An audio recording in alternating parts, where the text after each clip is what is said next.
Sandy Says Read, and welcome to the channel. Today we are going to do a review and discussion of The Bride of Lycaster by Percy J. Going to do what we typically do here on the channel, go over the specs and all that good stuff. But before we begin, I want to show you, okay, you can see the cover. It's a really pretty cover, right? It's striking and lovely with all of its art. The art continues, then onto the back. Very nice. But look at this. When you make the book naked, it is still lovely and gorgeous. Ta-da! Isn't that nice? Isn't that pretty? And those flowers that you see, there's a tie-in to the story. It's very nice. And down. See the back. The specs for The Bride of Lycaster. It's by Percy J. Copyright 2023. And because it was so recently released, I'm going to try not to give any spoilers until we get to a certain point.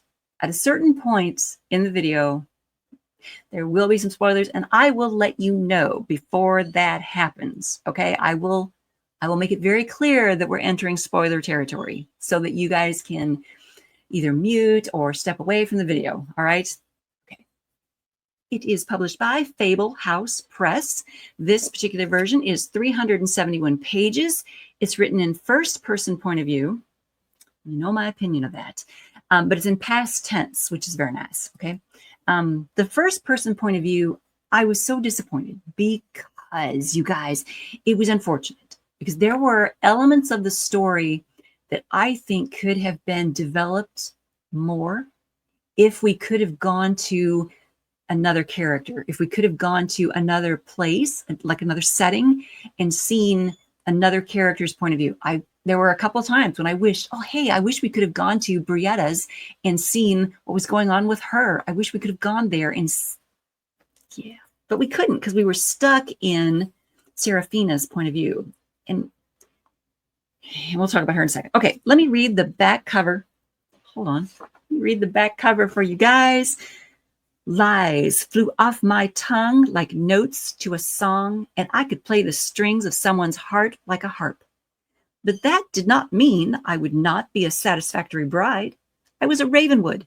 I had to use all that I had to survive. Apparently, all I had was a strong wit and a quick tongue. Now, that doesn't give us all that I want it to give us, so I'm going to read the inside flap as well. Seraphina Ravenwood is a liar, caught between bloodthirsty giants destroying her homeland and a cruel duke who shatters her family. Seraphina only has one option to survive: marry the heir to the dukedom of Lycaster. Seraphina spends 7 years charming and deceiving him into securing her place as his wife. As her promised marriage was within her grasp, a notorious half-giant known only as the Beast crushes her plans. But the half-giant is only the beginning. She learns the glittering life of Lycaster's court is nothing more than a world of beautiful lies. To survive in the endless labyrinth of deceit, Seraphina must become more than just a bride. She will shed her white dress and transform into a plotter, a lover, a manipulator, a rival, and an assassin, or else her fate is sealed. I have for you a Sandy synopsis without spoilers, okay? I'm being so careful with this, you guys. We have a society where high-born daughters go to a school, and this is the Ashmore Academy for young ladies. The high-born daughters go to a school to keep them pure before the high-born sons select which of them they'll marry. Our main character, Seraphina, wants to manipulate the Duke's son into selecting her so she can save her family's estate and her own birthright. That gets screwed up. Now let's do our character list. And again, I'm going to try to be very careful not to give any spoilers in discussing our characters. Seraphina Helia Ravenwood. She also goes by Sarah. And when she's trading letters back and forth during this 7 years that our cover talked about, she goes by Birdie. Parents are Frederick and Adalia. They are the Baron and Baroness of Ravenwood. And I have to mention, during the month of July, I read the Jane Austen Project, and the characters in that book were taking on the persona of Dr. Ravenwood and Mary Ravenwood. They were a brother and sister team. And so this is the second book I read. I think I read this one in June, but this was the first book I read. But there were two books I read like back to back where Ravenwood was the main character, and it kind of messed with me. Okay, that's neither here nor there. Okay, so Seraphina has two brothers. Her brothers, Eric and Ender, died in battle with the giants, and that happens off screen before the story begins. Lord Alistair Derek Prevail Heighton. He's kind of our other main character at the beginning. He goes by the nickname of Midnight when they're trading letters back and forth. His parents are the Duke and Duchess of Lycaster. One of his relatives, his uncle, is the general who ordered the Ravenwoods and a beast into battle. So the next set of characters, these guys, they're sort of minor characters, side characters, okay? We have Brietta Alice Elvar. She's a large girl who is Seraphina's friend. Now, when I say large girl, I mean she's very tall. She's big. And the other girls in this Ashmore Academy for young ladies, they tease her because she is a large girl. They call her a half giant. And that's because her family is of a larger race or a larger breed of human. Okay, they're just larger. They just are.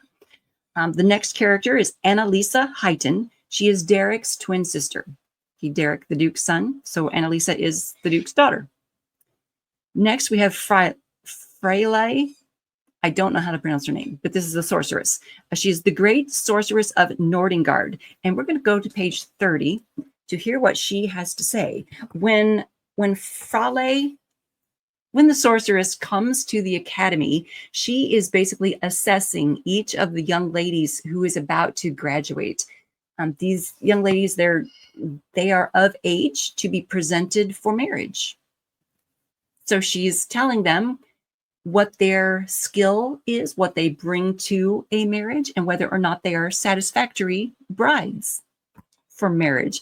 And Freyle is looking at Seraphina at this point. And remember, we're in Seraphina's point of view, so all of the I statements are coming from Sarah. Freyle looked down at me for a moment before she spoke in a chilling voice. I see you, Seraphina Ravenwood. Your accomplishments are nothing you have learned here. She pointed her long finger at my forehead with her sharp fingernail barely touching my skin. A chill shot from my head to my toes, and I stopped myself from quivering. You have a strong wit. She moved her finger down to my lips, and a quick tongue.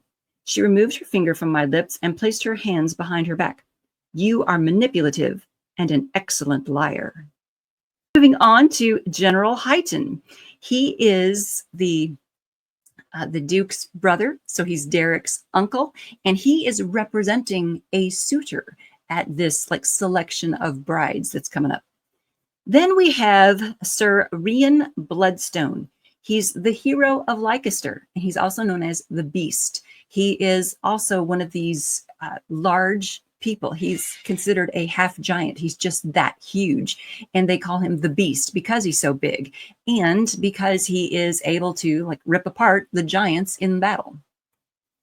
Then we have Nicholas and Hilda.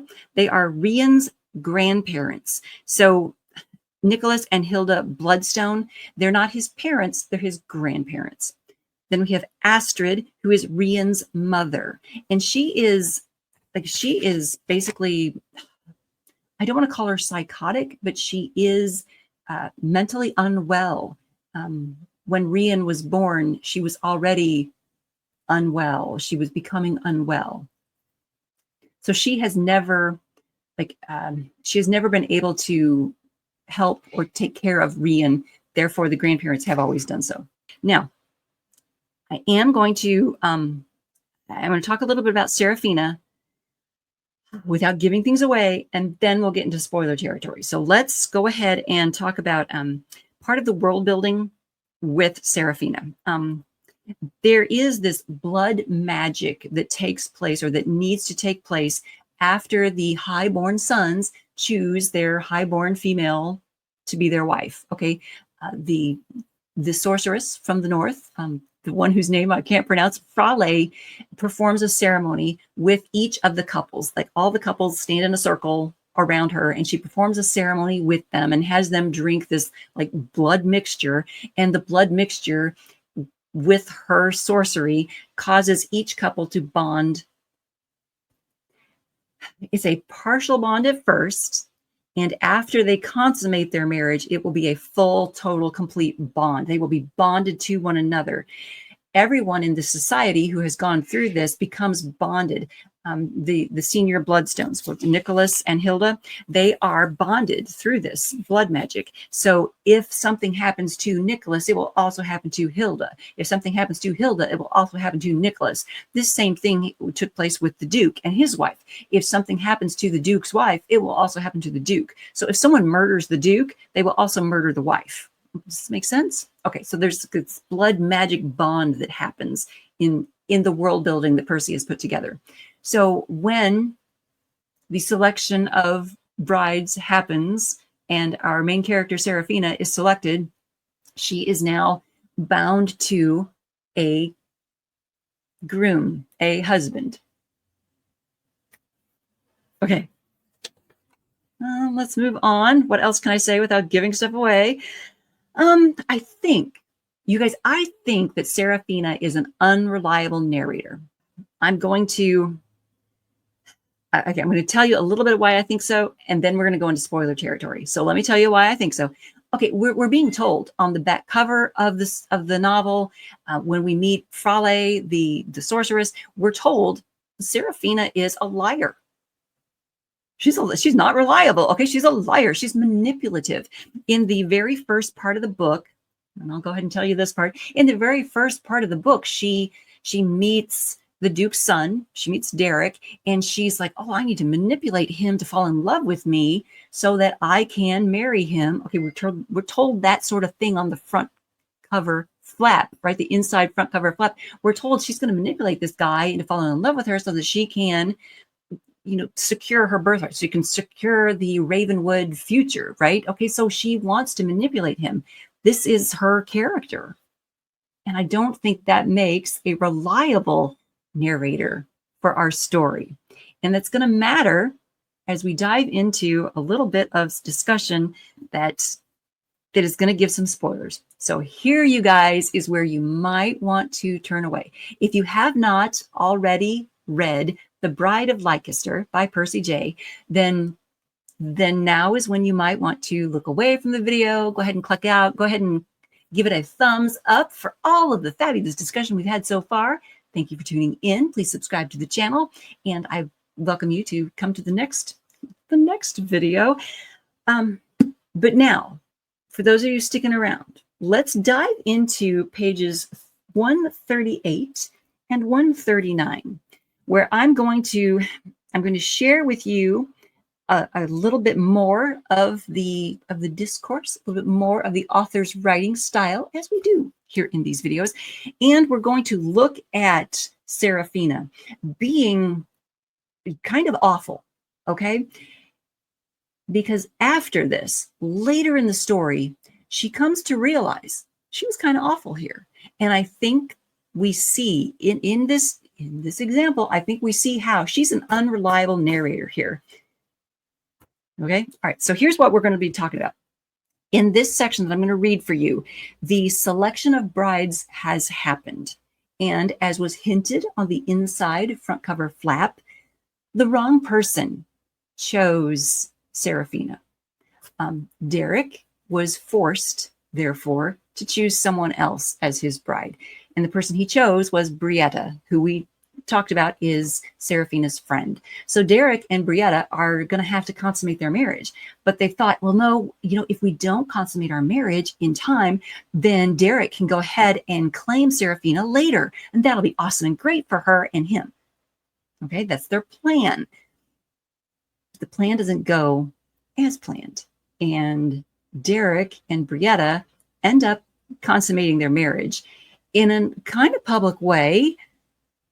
And Derek's father, the Duke, is like, "My son has consummated his marriage, and this is fantastic." And so he grabs Derek out of this room where this This sex act has taken place, and he pulls him out into this party, and he's like, my son, he has consummated his marriage. And that's where we pick it up. He is basically parading his son around, and Serafina is in the party, and she's like, what has just happened? You've got to be kidding me. In my rage, I spotted Duke Hyton dragging Derek around the ballroom in a sort of drunken parade. Every noble that passed him gave Derek a clap on the back or offered him more wine to celebrate his glorious achievement. I nearly spun on my heels and left the ballroom, but his beautiful yet sad eyes found mine through the crowd. Any hatred I had for him instantly slipped away. He looked back at me like he wanted to jump into the black pit with me and stay there for eternity. I could not hate Derek. That would be unfair. Someone else shared the blame for my life shredding to bits in an instant. Brietta, my supposed best friend, the person who agreed to an annulment because she had brothers to care for, while I had nothing. Brietta did not care that I had nothing. She was from the house of Elvar. Her spoiled, overprivileged ass never knew what nothing was like. My rage ignited into a burning fury. I would give her a taste of what nothing could really do. My eyes darted to the open door of the small waiting room, and my outrage pushed me through the crowd. Inside, I found Brietta, sitting on the very same couch we had just relaxed on together. Her tiara sat askew on top of her mussed hair. She did not even give me the decency of looking at me. She just sat there, hands folded on top of her wrinkled skirt, and stared at the gold wallpaper with her brown eyes as wide as tea saucers. That effing bee. I slammed the sitting room door closed behind me. How could you? You ruined everything. It was the magic, Sarah, Brietta pleaded, her eyes welling up with tears. We did not mean to. It all happened so quickly. 1 minute we were dancing, and the next... She was an idiot if she thought I was going to dry her tears again. Do you realize what you have done? You doomed me to life with a monster. You doomed Ravenwood. You betrayed me, Brietta. Brietta dipped her head so low her tiara nearly fell off. I am sorry. It was not my fault. I did not want to. Oh, it was all just the magic. My teeth ached from fury. She thought I was stupid. She thought I was less than nothing. Tell me then why the magic has not worked that way on Dinah, or Camille, or me. Stop making excuses. Admit that you chose to F my Derek. Okay, so we're seeing here that, hopefully you're seeing here, that Brietta is not real sure of what just happened.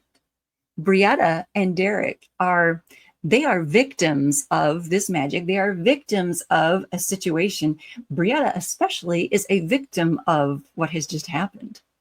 And Serafina, who is supposed to be her best friend, is raging at her and railing at her and screaming at her and accusing her. He is piling on to what was probably a non-consensual act.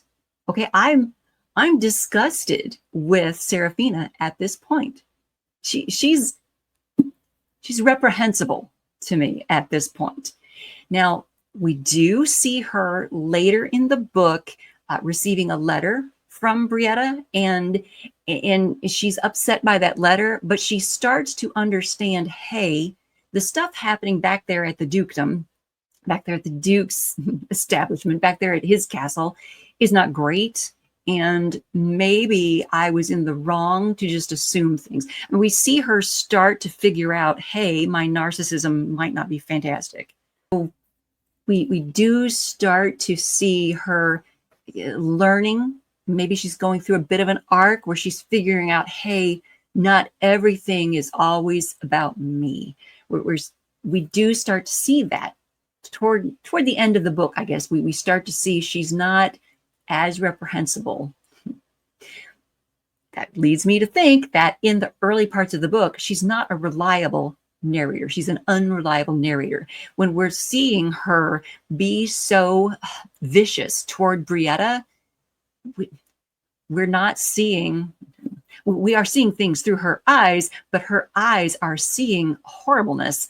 We're not seeing the right thing through her eyes unless we try to read between the lines. Does that make sense? I hope that makes sense. I thought she was an unreliable narrator until we get toward the end. Okay. I think I should probably stop there. I don't want to come across as negative, okay?